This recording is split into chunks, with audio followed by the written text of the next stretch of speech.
$720.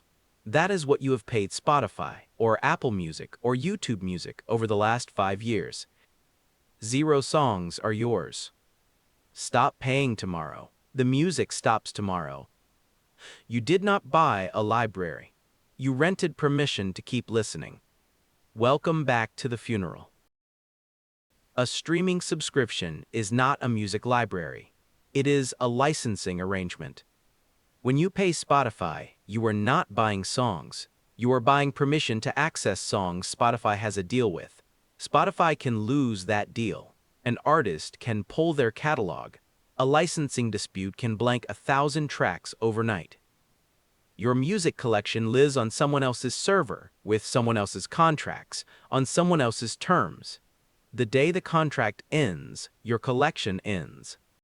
Reason 1. You do not own a single song.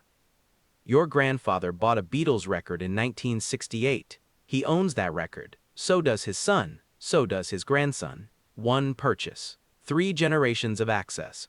Your father bought the Thriller cassette in 1983. He still has it. It still works. You have paid for music every month for the last 5 years. You own nothing. The day you stop, the music stops. There is no inheritable catalog. There is no library to leave anyone.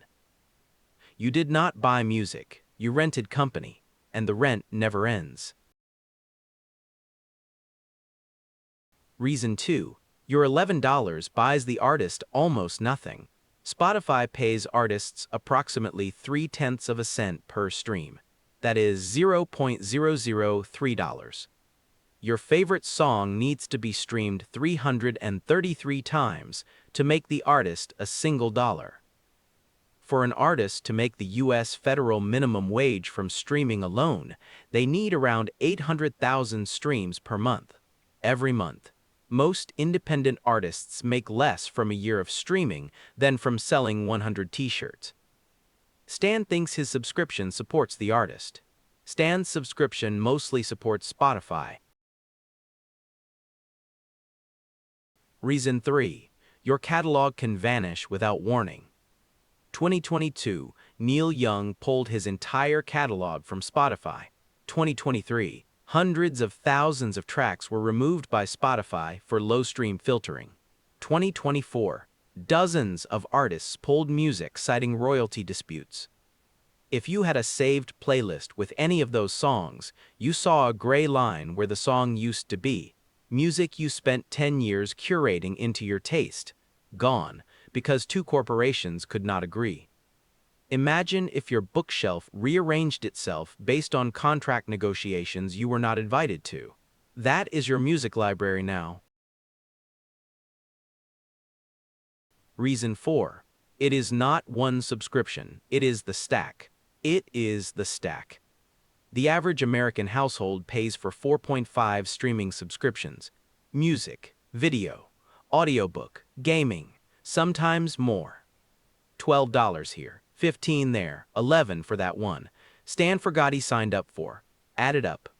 The average household spends about $54 a month on streaming. $648 a year. Across 10 years, that is $6,480. Stan owns 0 of anything he has streamed.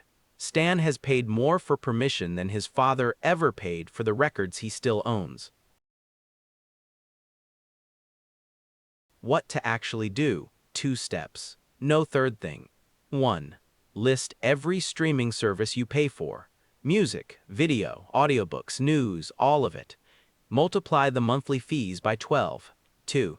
For each one, ask, if this service vanished tomorrow, would I miss it for a week, or would I notice?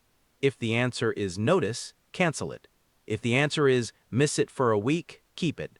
Most people are paying for 3 things they would not notice. Buy 1 album you love every quarter. You will own it forever. Stan's grandfather still does. Stan canceled 3 of his 5 subscriptions. He kept the ones he would notice.